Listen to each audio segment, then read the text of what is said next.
Emma Thompson had always believed she lived in one of the safest neighborhoods in Maine. The streets were lined with tall maples, children rode their bikes every afternoon, and every neighbor knew one another by name. But the night everything changed began with something as simple as a sound, a faint, persistent knocking that wouldn't stop. It was just after midnight when Emma woke up. The storm outside had been roaring for hours, but this sound was different. Sharp, rhythmic, intentional. She sat up, her heart thudding, trying to decide if she'd imagined it. Then it came again. Knock, knock, knock. She grabbed her robe and walked down the hallway, the wooden floors creaking beneath her feet. The sound seemed to come from her front door. Her fingers trembled as she reached for the handle. Through the peephole, she saw nothing but rain, yet the knocking continued. Who's there? She called, her voice unsteady. No answer, just the wind. She backed away slowly and double-checked every lock in the house. For the rest of the night, sleep didn't come easily. By morning, the knocking had stopped. But on her front porch lay a small brown envelope, soaked by the rain. Her name was written on it in bold, block letters, Emma Thompson. She hesitated before opening it. Inside was a single photograph, an image of a young girl at a park, playing on the swings. The girl was her. No note, no explanation, just that picture. Her stomach turned. She hadn't seen that photograph in decades. It was taken before her father disappeared when she was only 8 years old. He had gone missing one winter morning, and though police searched for months, no trace of him was ever found.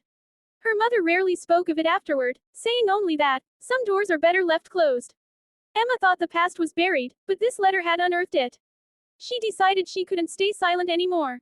That evening, she walked over to her neighbor Ryan's house. Ryan Miller was in his mid-30s, kind, and had been one of the first to welcome her when she moved to town after her divorce. When Emma showed him the envelope, he frowned deeply. Are you sure no one came by? He asked. Positive. I was asleep. When I woke up, it was there. Ryan nodded. Maybe someone's playing a prank. Still, it's weird. You should tell the police. Emma agreed. The officer on duty, a calm woman named Officer Reed, listened carefully. She took the envelope, promising to dust for prints. Before leaving, she asked if Emma had any enemies or old acquaintances who might want to reach out anonymously. Emma shook her head. Her life was quiet, predictable. Or so she thought. The following nights grew stranger. The knocking returned, always around midnight, always 3 times. But every time she looked, no one was there. On the 5th night, she'd had enough. She called Ryan and asked him to come over. He arrived quickly, flashlight in hand. They sat in the dark living room, waiting. At 12:03, it began. 3 knocks. Ryan ran to the door and flung it open. But again, nothing. No person, no tracks, only rain. Then Ryan noticed something on the welcome mat. Another envelope. Inside was another photo, this one of her father, standing near a lake. The same lake where he'd last been seen. This can't be happening, Emma whispered, her voice breaking. Ryan stayed the night to keep her company. Neither of them slept much. The next morning, Emma decided to visit her childhood home 2 towns over, now owned by another family. She drove for hours in silence, clutching the 2 photographs tightly. When she reached the old house, memories flooded back. The blue shutters, the porch swing, the oak tree her father planted. She knocked, and an older woman answered. I used to live here. Emma explained softly. My father disappeared years ago. I needed to see the place again. The woman smiled kindly and let her walk around the yard. Behind the house, near the oak tree, something caught Emma's attention, a carved set of initials on the bark. Her father's, intertwined with her own. Underneath was something new, freshly carved letters that read, still here. Her breath caught. She called Ryan, her voice trembling as she described it. Someone's following me, Ryan.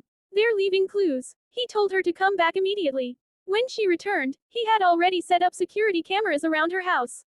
If they come again, he said firmly, we'll catch them. That night, the knocking came again, but this time, the cameras caught movement.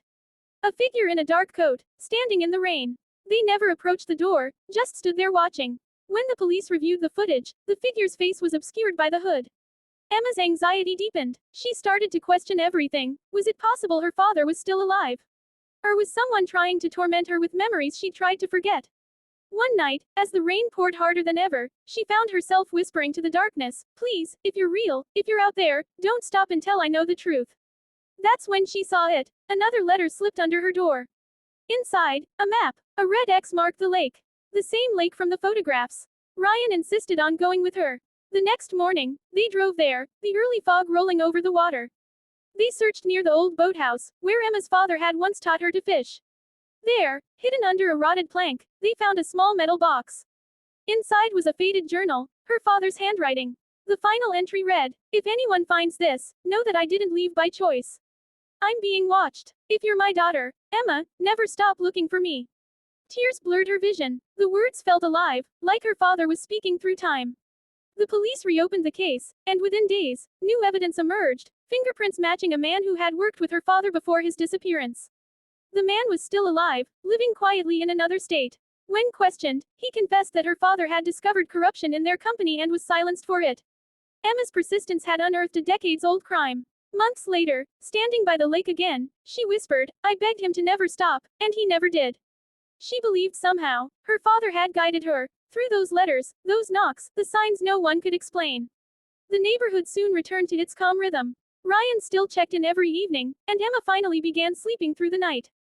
The knocking had stopped, but sometimes, on quiet nights, she'd hear the wind brushing against the door, soft and steady, as if reminding her that some love never truly fades, even through mystery and time.